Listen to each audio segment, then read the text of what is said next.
మీకు పంపిన నోటీస్ అందిందో లేదో తెలుసుకుందామని వచ్చాను.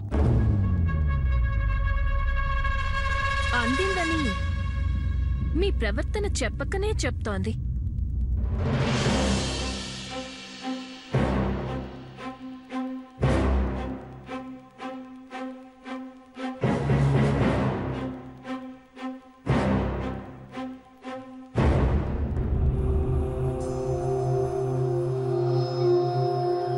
అవును వాసుదేవ్ గారు, మీ మానసిక పరిస్థితి ఏంటో మీ ముఖం అబద్ధం చెప్పినా మీ చేయి నిజమే చెప్పింది.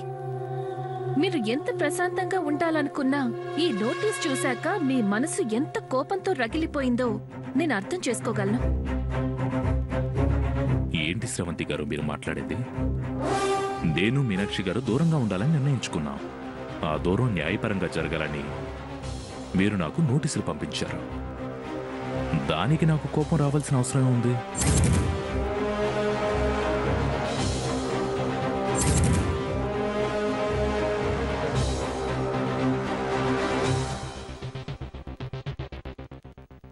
చూడండి మిస్టర్ వాసుదేవ్, మీ మాటల్ని నమ్మడానికి నేను రఘురామ్ని కాదు.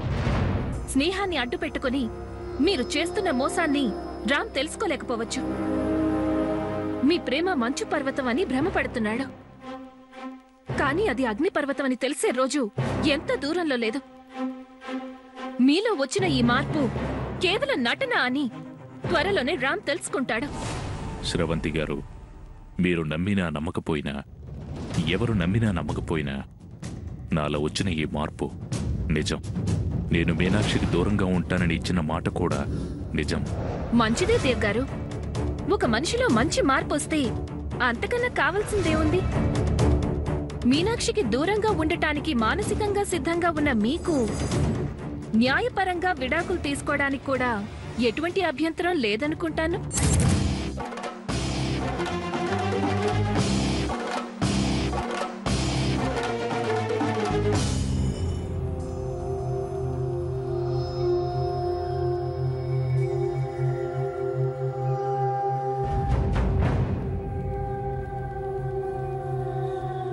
ఆలస్యం చేయకుండా వెంటనే ఆ నోటీస్ మీద సంతకం పెట్టి పంపిస్తే వీలున్నంత తొందరగా కోర్టు నుండి విడాకులొచ్చే ఏర్పాటు చేస్తాను. అప్పుడు మీలో మంచి మార్పొచ్చిందని నమ్ముతున్నా మీ స్నేహితుడి నమ్మకానికి కూడా న్యాయం చేసిన వారవుతారు. ఏమంటారు వాసుదేవ్ గారు? మీరు సంతకం పెట్టి పంపిస్తారు, నాకు తెలుసు.